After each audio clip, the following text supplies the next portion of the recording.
Hello, babies. Hey, babies. Hey, babies. Hi, everyone. Oh, man. This is not the weekend I thought it was going to be. Just isn't, guys. I thought for sure that we were beating Dallas. I was pretty convinced of it. And then I was like, hey, anything can happen in a championship night. So I thought the Spirit, hey, why not? They can beat Orlando. And that would probably go either way. I'm going to be happy either way because it was a great season, but I'd love to see a championship. And this team has magic, and that didn't happen either. So this is a rough one. My saving grace professionally was I was going to wake up the next day and watch the Commanders not only beat the Cowboys, but kill them. And when it was 10-9 in the third quarter, forget the rest of it. I'll get to all that in a minute. I was forlorn. I was like, not what I expected, guys. So let's just go back to that original. I don't care how they win. Let's just get no style points. Don't care. And we couldn't even get that one. So, The assessment, and as you know, I'm a season ticket holder. I hadn't been to a home game since the Browns game, just between the schedule and everything. The assessment, though, was in the fourth quarter before the chaos tornado ensued, was this feels like a loss even if they pull it out. Because no Diggs, no Ferguson, no Dak, all the injuries on their offensive line, on the defense. Parsons played well. We called that one. But all of those stacking up was like, guys. Yeah. You guys told me with the practice schedule, everything was going to be okay this week. Yeah. And it was far from okay yesterday. No.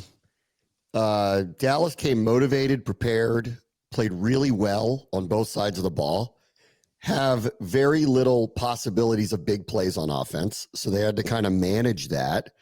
I thought ran the ball better than I would have expected them to. I liked their play calling with Cooper Rush. He played outstanding. It was just protective of the ball. Whatever tendencies Washington shows, they exposed them with an offense that was limited in what it was capable of doing, but enough to keep them in the game. They were the ones that were shooting themselves in the foot over and over in the first half. When the score was 3-3 at halftime, I'm looking at London going, man, like we blocked a kick. That's awesome. They missed a kick. We blocked a punt and we have 3 points. Like, guys. Like, like this is, but that like you're watching them and you're going, well, if you've actually paid attention to Dallas the last few weeks, where it really goes off the rails is in the second half. It just takes one big mistake and it goes off the rails. And they didn't have one of those in the second half. And then all of a sudden, clock's ticking down and you're in this stupid 10-9, 13-9 game with a team that has no business being there because of how many people they're missing. And I was like, I had turned to Sunday morning. I was just like, all right, no mercy. Because I'm thinking about the stupid benches and the scripted thing they did at Thanksgiving. I forgot about that. The scripted things they did at Thanksgiving. When we had half our team for COVID, they didn't care, scored 56 points on us. So this was one of those, this was a get back game. And I know most of the people in the building now weren't there for any of that, but I was. And there were a few that were. And I've been waiting for this, like shoes on the other foot, let's step on their throats. And far from it. Like, in fact, the opposite of it. And so I'm a little shook today about where things are because I just expected them to win. And so did Vegas. And I'm very, very surprised that we're sitting here today talking about a loss. And I'll get into all the craziness in a minute. But the reality was the craziness isn't why they lost, like at all. And I'm not going to even sit there and pretend that it is. It isn't. No, they absolutely should have lost before all of that chaos happened with the way things were shaking out. And, don't have a sack on Cooper Rush of all people. I know. Until the last. Missing their 2 starting guards. And I was saying last week, if you go watch them, I think they really miss Biotish bad, actually. So the interior offensive line was a wreck and Washington couldn't take advantage of it. That's on you guys. That's on you. And I mean, like they limited the big plays with CD, but they kept finding them. Like they kept finding them past the sticks. They kept figuring out how to get the ball into his hands. And that was frustrating to watch. And then the offense, this is where like I'm panicking now. This offense is a shell of itself that it was in the first half of the year. I don't know what's wrong at this point because we had Jaden who couldn't get the ball to his receivers in that Eagles game, and now he's overthrowing guys. And it's like short 1 week, overthrowing this week. Now he doesn't seem to be in his rhythm either. Like he was taking the ball and running a little bit more than normal yesterday too. It's a little chaotic right now to the point where I think you're hitting the panic button a little bit. Yeah, I mean, I'll say a couple things on that. Okay, on Dallas, let's give a little golf clap to our old friend. Put ketchup on torn up stuffed animals, Mike Zimmer, who supermodel girlfriend. Don't discount that too. By the way, hey, I say this lovingly. Okay, I respect the man, and if you don't know what we're talking about, Google Mike Zimmer's girlfriends and go through the years. Actually. So full respect, sir. Game respects game. Yeah. Game respects game over here. Yeah. He's going, you don't have that game. And I'd go, you're right. Anyway, right. Anyway, so okay, before the Eagles game, what became evident was teams were, and maybe this was a combination of Jaden's ribs are bothering him. It's obvious. Let's go after him. Or two, if you just leave him in the pocket, he's going to kill us. And maybe it's that. And they started pressuring him. Remember, we started talking about this. The Giants, who don't blitz that much, blitzed more or brought more pressure packages than they normally do. Pittsburgh followed suit and did the exact same thing, brought more pressure packages. And I remember sitting there going, here's what I'm really concerned about. He's clearly injured. I don't know how injured because he's playing, but they're trying to tee off on him now. And they clearly think it's the best path to slowing down this offense is come at him. Just totally come at him. And they're not worried clearly about our receivers, with the exception of Terry. Philadelphia, they backed that off a little bit. Didn't bring the type of pressure that the other two teams did, but they didn't have to because Jalen Carter was wrecking the game, right? So turn around, we get to Dallas. Dallas has a number of pressure packages, and they have very good blitzers. Parsons is a monster to handle, and they have two, what I think, and I said this on Friday, the two people you worry about with them in pressure packages is this guy, DeMarvion Overshown, who's very fast, very rangy, kind of looks like Jeremy Chin to me, and Donovan Wilson, who's very, very good, sneaky, knows when to come, just smart player, just like very good, smart player, fills holes, and be a pretty good blitzer. Well, this was interesting because this started happening over and over to the point where I turned to London and I go, what's going on here? They were bringing pressure from the opposite side of Parsons, and often it was a free rusher because you probably have to account for Parsons with more than one person. Jaden sees this, takes off, runs to the right, away from the pressure.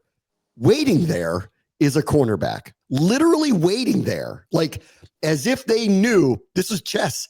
They were literally a step ahead going, if we do this, he will do that. He will run literally right at you. He wants to go to the sideline, stand there and wait for him. So how many times yesterday did Daniels vacate the pocket and find there was no open grass? There was a corner who you would have thought would have been covering somebody, but wasn't. Well, I owe them a golf clap for that's pretty good. So, you know what? So before we get to Washington's offense, I think it's fair to credit the opponent. The opponent defensively really, really, really confused this team yesterday to the point where this was the first, I wouldn't say seen ghosts situation, but probably a couple times, if Jaden's being honest, where he went, why are you here right now? Why are you here? No, because that was, I think, the most jarring thing yesterday is when he when he was finally trying to find some run lanes, there were no lanes. No. It was a wall. It was a wall every single time. They were all standing their ground a little bit. And that's what I was like, this isn't going to fly today. No. The other side of this, too, I want to, I already mentioned him once, but it was the first time that I've seen a guy catch up to Jaden. Parsons caught him. I think it was in the first half. Where he chased him down. I was like, oh God, like this is Parsons is, I know he's a big yapper and everything, and everyone remembers that part. You can't lose sight of he's a very special player. He is. No, of course. And I love, by the way, they started yapping at each other. I'm like, great, let's start this thing off. Like, let's start this thing off this way because I want to see this for years to come here. But that was also my first thought process of, oh crap, if you run towards him, he can catch him. And if he's trying to roll out the other way, he can still catch him. It was a bad combination. It was almost like let Parsons go chase him, and then we'll catch him, if he's running into the sideline or into that wall. So to me, and this is now search for answer time, right? I agree with you. I'm a little shook about the offense. We're getting patterns of how the defenses want to try to handle it, and it's working, right? And it's working now to the point where it's next leveled yesterday, where Dallas is standing where he's going to go.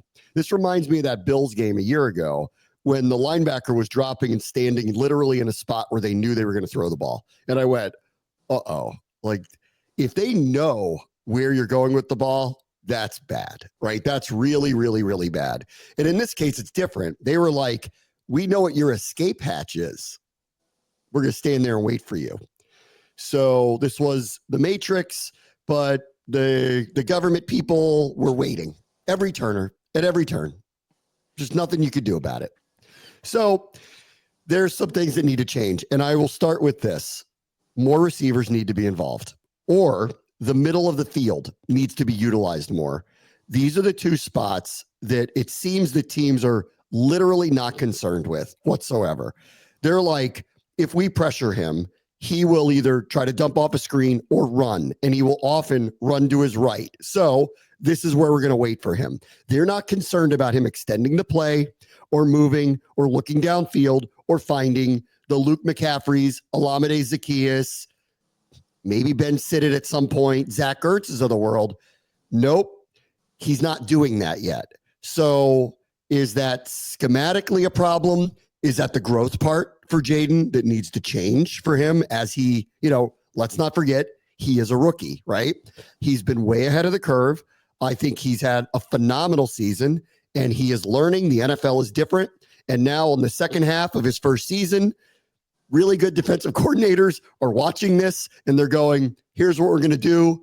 And until you have an answer for it, they will keep doing it. And it's happened over and over and over now. So it's a little bit on Cliff to figure out a way to change his reads and to help him out here a little bit, because he's become, to them, I don't think to us, but to them, he's become predictable. So predictable that they're standing where he's going to run now. So how do we do this? Well, McCaffrey doesn't see targets. Zaccheaus hasn't seen, like in the last couple of weeks, very, very, very few targets. When the offense was really going, they were 50-50 run, which I'm very worried about because of the injuries yesterday. I don't know how bad Robinson's is, and Eckler's was scary. That was a really scary injury at the end of the game. And so we'll wait and see. And so their running game is clearly not going to be the same if one or both are not playing. And that feels logical heading into next week that they won't. But they were best when they were kind of 50-50 run, setting up these third and shorts.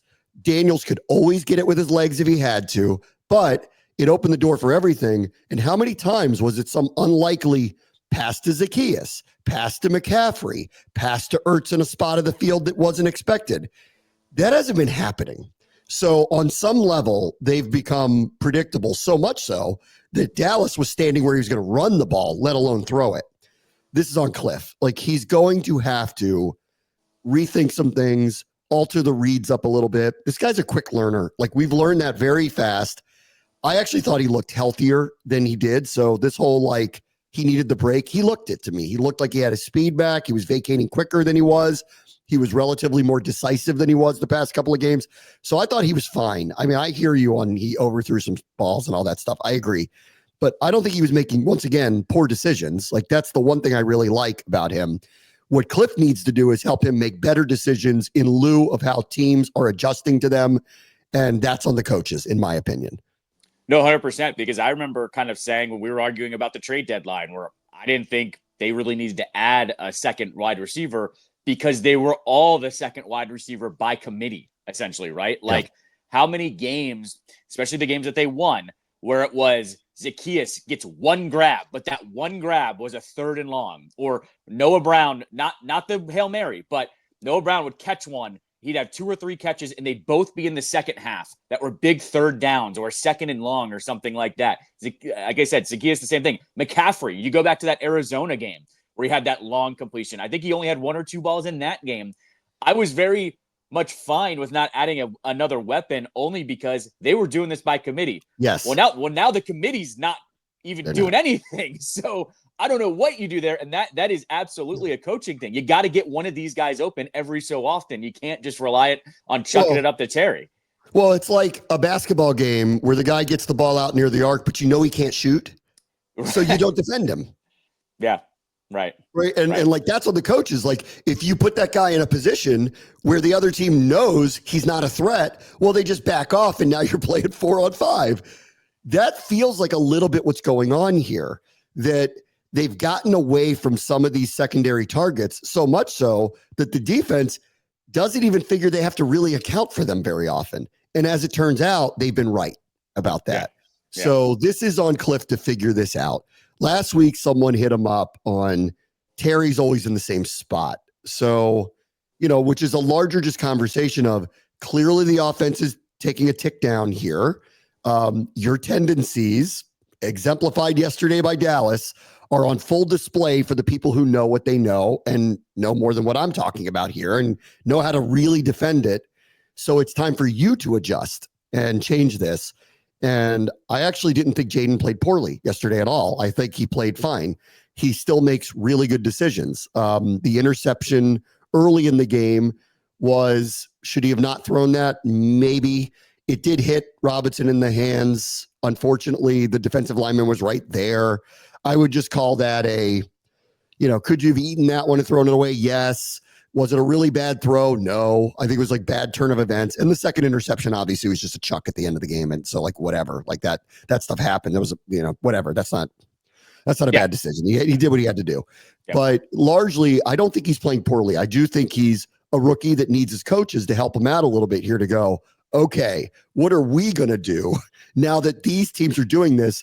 And like I said at the beginning of this, this is a trend I saw 3-4 weeks ago that I'm like, this is what teams want to do. He's going to get hit. And what worried me at the time was he clearly is dealing with a rib injury, and that worries me. But now it's just strategy and it's working. And until you beat it, teams are going to repetitively do it against you. Tennessee will too. So this is the week and then the bye week where they've got to figure out what is offense 2.0 going to look like. And that's on the coaches. And unfortunately, we're breaking this thing down, at a pretty good level, I think. But this all does play into the fear with Cliff, was that the second half, for some reason, his offenses do not perform like they do in the first half. Granted, like I said, we have all of those reasons, but they still do equate to the worry with Cliff. And he was asked about that last week too. It was kind of just like, I know he tried to write that off, but it's a legit concern. And when they hired him, that was the way he answered that question, actually, because he's trying to pretend he doesn't know that that's a narrative, which I believe him when he says he doesn't pay a lot of attention to all this stuff, which I would argue you shouldn't pay a lot of attention to all this stuff. You can't listen to what everybody's saying on social media, even the people you respect. You can't listen to all of it. I agree with that, but he's been around long enough to know what his reputation is. So when he answered it that way, I get it. It's like, I don't want to hear it. But all these seasons are probably different, and it might be a touch coincidental that it's occurred that way. Sure. But the way he answered it was he tried to pretend like he has no idea what you're talking about, which, okay, you do you. Yeah. Right. I guess I don't think he was trying to dismiss it. I just think he was trying to basically just say, I haven't done anything differently in these second halves, which also kind of answers itself there, literally. So I just hope there's a little more self-scouting here. And I bet you there will be. This coaching staff, I still have a lot of faith in that they will do that. But once again, I'll tell you what I told you on Friday. Both sides of the ball told me, we're back to normal this week. No weird practice schedule. We're rested. And didn't look like it to me. They looked like the same team they did against the Eagles.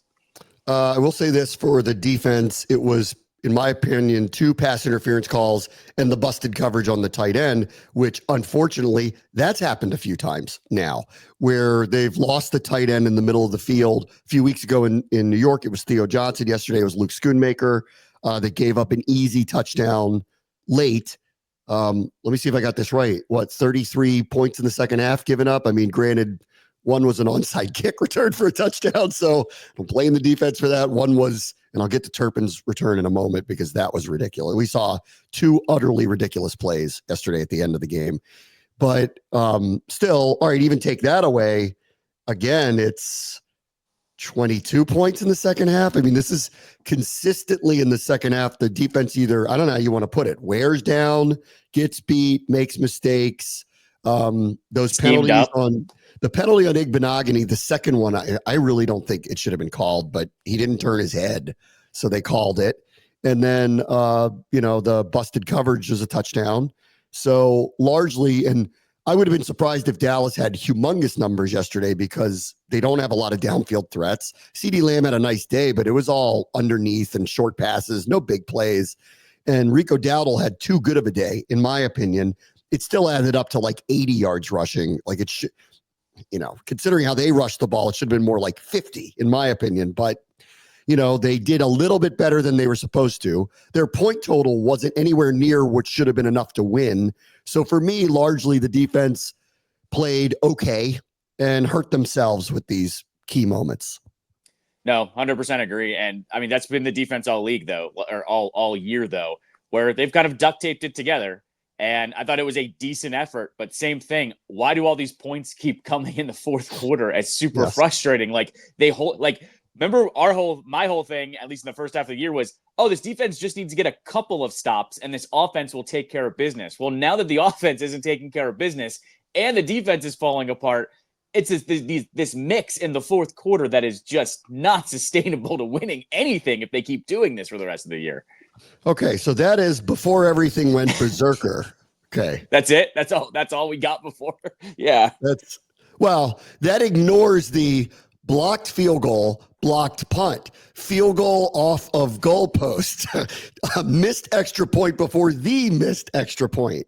Like, yesterday was nuts. Like, that was full on nuts.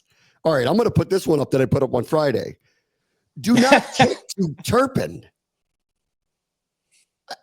Not that you need to listen to me, but that guy's the best returner in the NFL by far, period. And if you needed proof of it, he hit, as I saw on the internet, the B button in a way that I've never seen in my life. And he fumbled the kickoff, picks it up at the goal line.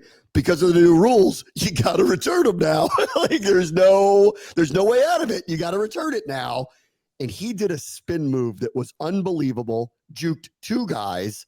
Reeves missed a tackle. McGee gets out of a lane. That's all he needs because when he hits the gas, he's gone.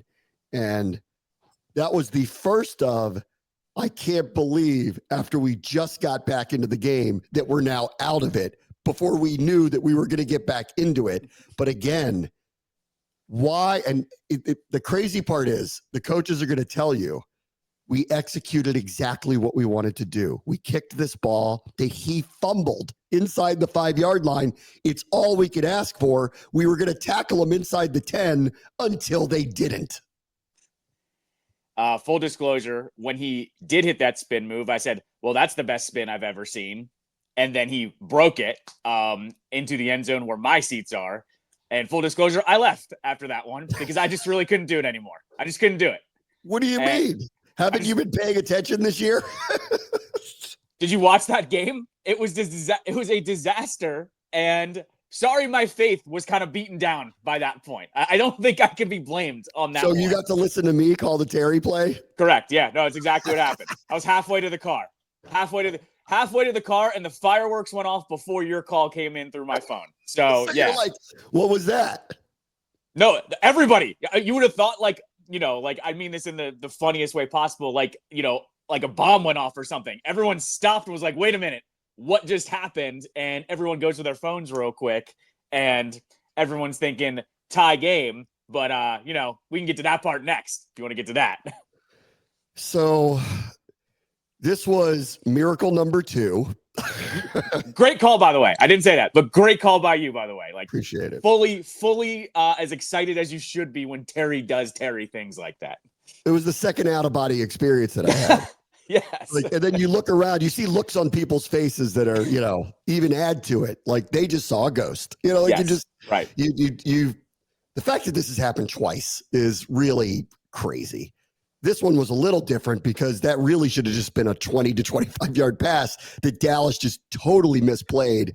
And good on Terry. He hit the gas like I haven't seen him hit the gas on. Then comes the extra point. Okay. The snap's low, but Way handled it. He's a gold glover. He handled it, and Seibert just missed it and hooked it bad. Second missed extra point. Obviously, you're going to ask Quinn, hindsight, would you have gone for two? I, at the time, even think that. So I don't know why he would. The game was going to be tied. We were going to overtime because I would assume they wouldn't have kicked it to Turpin. I would have assumed at that time that they just would not have done that. But, man, this went from second play of the year to a footnote. I can't believe it. I've never seen a play like that have less meaning in the end. That's the most amazing part of it, that it's just a footnote. They pulled off a miracle, and then it didn't count. It was, I can't believe it. It didn't even occur to me. Like, it didn't even enter my brain that he would miss that. To your point, it went from miracle play to garbage time touchdown within 30 seconds, right? Like, it went from play, second play of the year to nobody's going to remember this unless you had Terry on your fantasy team. Like, that's what it essentially turned into. And I don't know, like I said to you before we started the show today, I thought we were over these traumatizing losses, but we are clearly not, especially in this rivalry at this point. That was the weirdest fourth quarter I can remember in this rivalry in a long time. Maybe since Santana Moss. Like, that was the weirdest. But at least that one, those were like two traditional plays. Like, right. Neither one of these, that kickoff return, which was special. I got to give Turpin a lot of credit. That was incredible. I think I even said it on the air. I'm like, oh my God. I was like that. I don't think I've ever seen somebody make a move like that on that part of the field and spring himself. That was incredible. And then the Terry thing was really a busted play by Dallas's team. It was a great throw, great catch. He should have been down at midfield. Like, it was crazy that that he got away from all of them. It was probably the most intense fourth quarter since the Santana game. I would say I'd throw the one the at Vanderjack FedEx. block. Yeah, that one. The Troy Vincent block. Sean Taylor picks it up, face masked, untimed down. Nick Novak, who had missed one in that game too. That's sort of the only thing. But that was one play. Like, Novak missed. Yeah, okay. Actually, no, I think that's comparable. Novak actually missed a field goal. Yes. Dallas got the ball back with 30 seconds, just got it to the other side of the field. They went for it. So, yeah, I think it's that's the only one you could compare. But that was two back-to-back drives. Those two, that's the weirdest endings. Yeah. That one and that game are the weirdest endings we've ever had. Yeah, and in that one too, though, like, that was really one play. Like, a guy misses a field goal. We see that all the time. That was one play that was very chaotic. This was like ping pong with bombs, essentially. Like, it was nuts. And then, and then they return the onside kick for a touchdown, which had he just gone down, the game's over. Yeah. But because he returned it for a touchdown, it was a one-score game. So there was a part of me that went, they're not going to do that again, are they? Right, exactly. Like, they can't do it twice. They can't do it twice, right? Anyway, well, oh, man. That was emotionally draining, guys. Really was. It was. That was an emotionally draining weekend. Tough one. Tough weekend. Tough weekend. We could use the bye week right now. That was a tough one. Anyway, let me take a quick break. We'll go through some of the other NFL games, and I want to recap what happened with the Spirit over the weekend, too. Brady, watch the show. ESPN 630, the Sports Capital. All right, welcome back. Let's run through some of the other Week 12 results. Big numbers for Caleb. They get a loss. I think on Friday I said, if the Bears have any will left, I wouldn't be surprised whatsoever if they beat the Vikings. But the Vikings survive. It's 3 weeks in a row now. They've played weaker to weak-ish opponents. Their team isn't performing the way it was early in the season, kind of like Washington, but they're winning. They're finding a way to win, and they got away with this one too. And Caleb's numbers were actually very good in the loss yesterday. I'm calling it on the Vikings now, though. What carries them is their defense, and that defense now is, giving up 27 to the Bears. That's where the red flag goes up for me for Minnesota. So I think I'm about to call it for the Vikings for the season at this point. This is another one this is just another sign. The Lions are the best team in the NFL.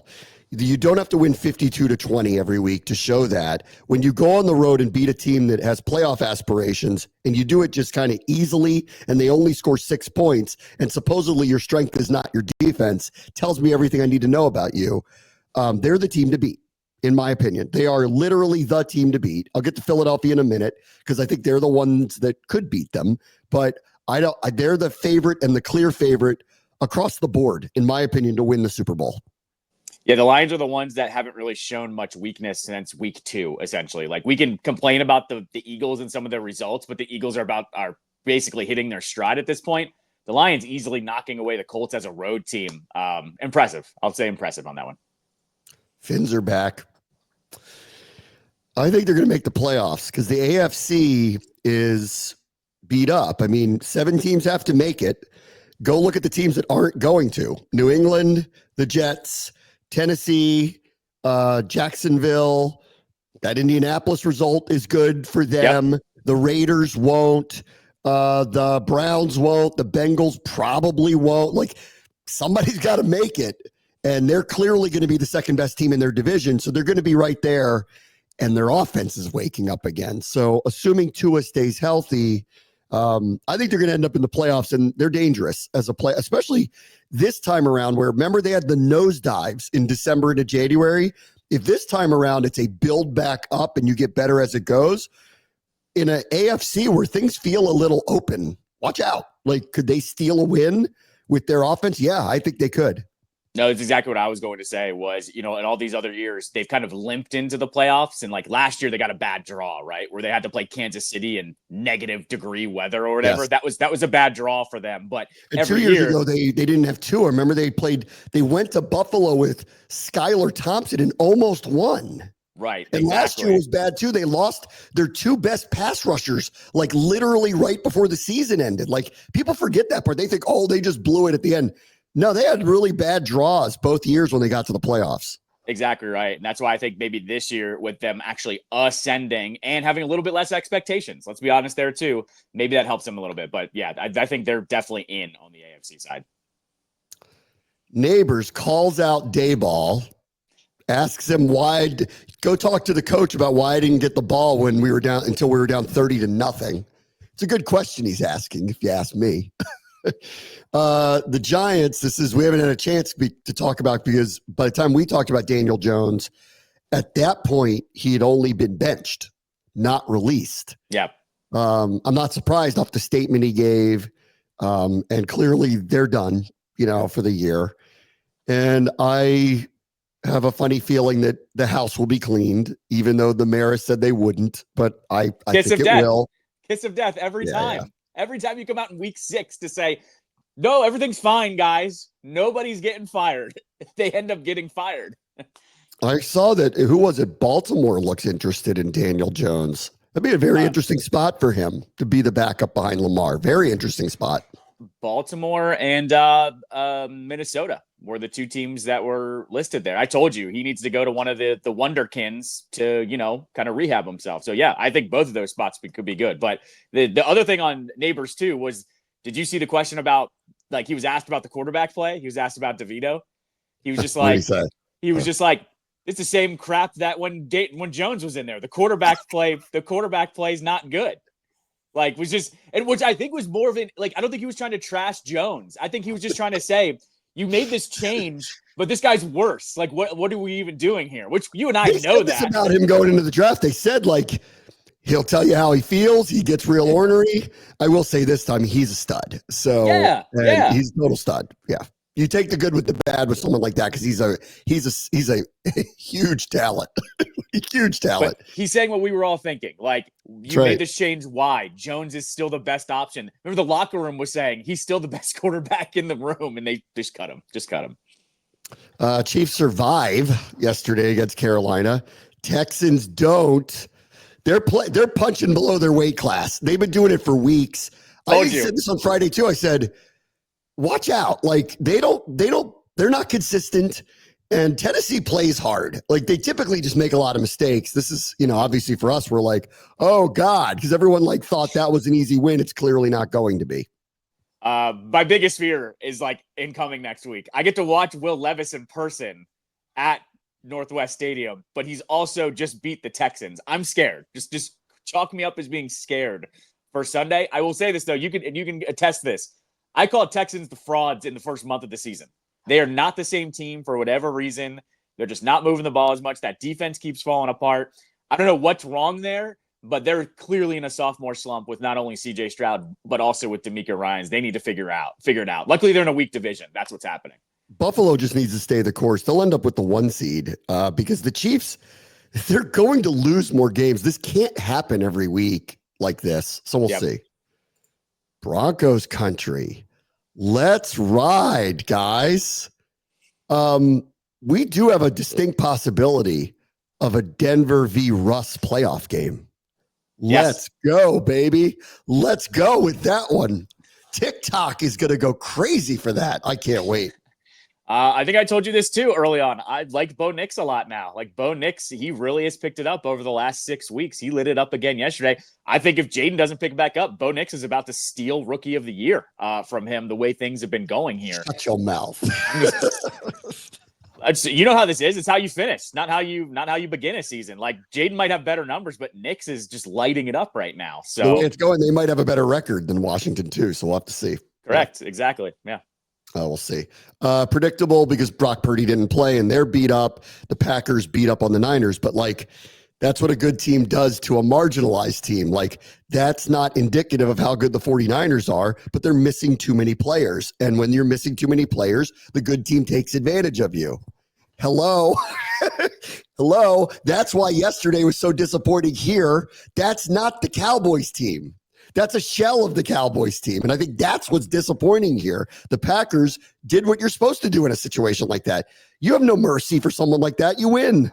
Yep. No, exactly right. They ran away with this one pretty early on. This one was over in the third quarter.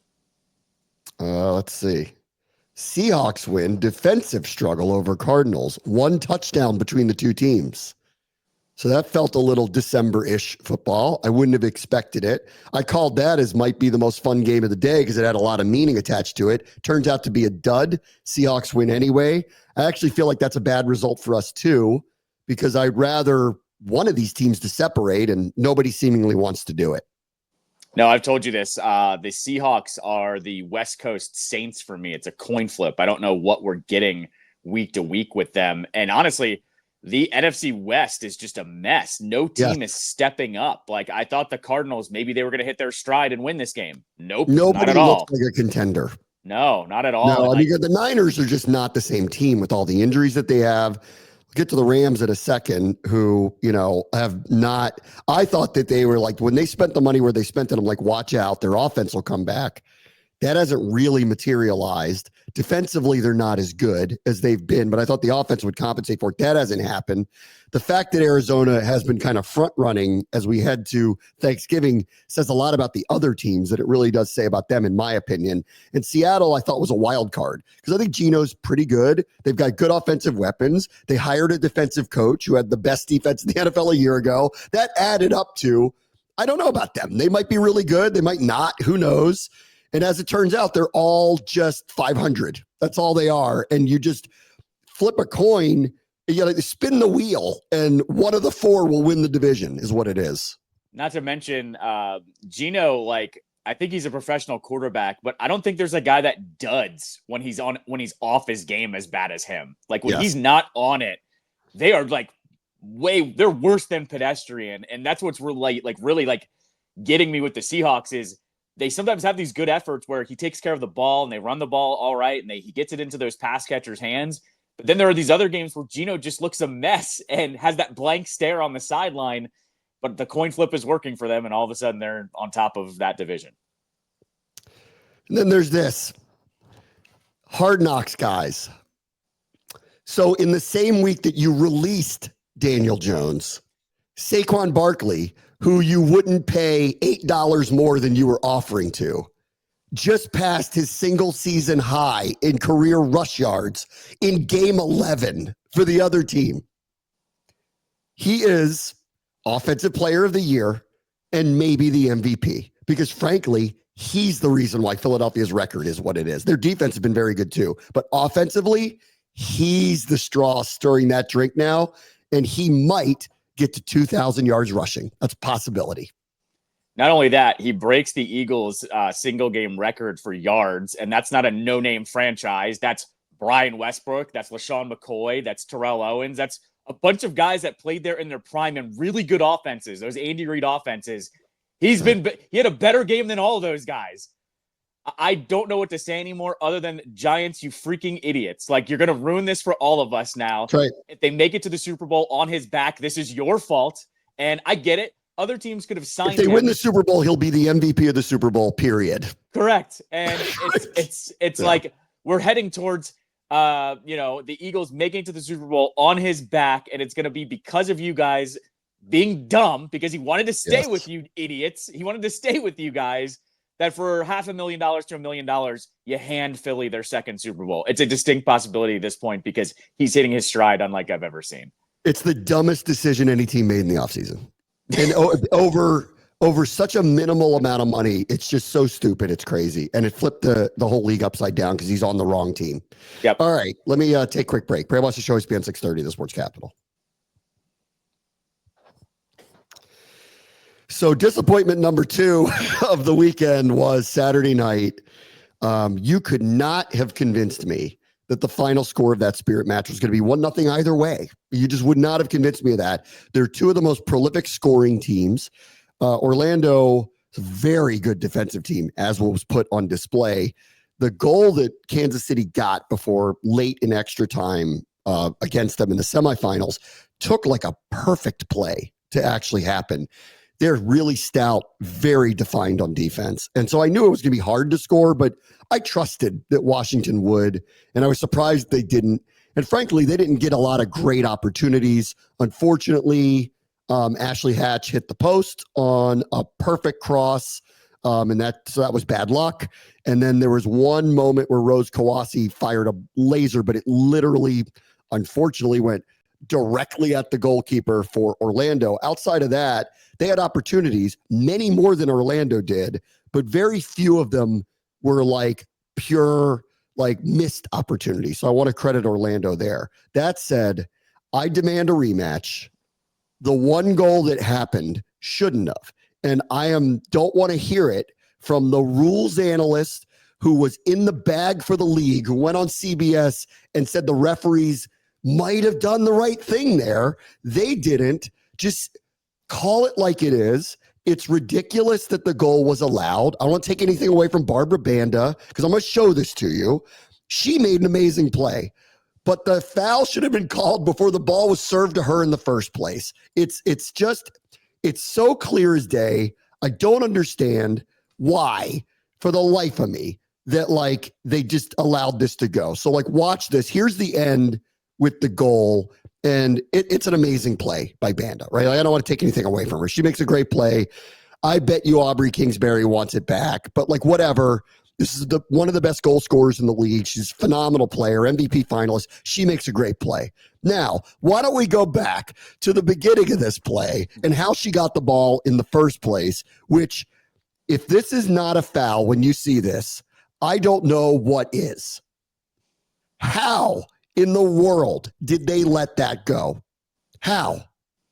You and I have landed on this, watching so many of these games together in person, that my thing is always kind of like in the NFL. If the arms are extended, that's a push. Like, that is where I've landed on. Because I love the NWSL because of how physical things get. You picked this up this season where both sides really get really physical in every game. It's not just one-sided. It makes it very highly competitive.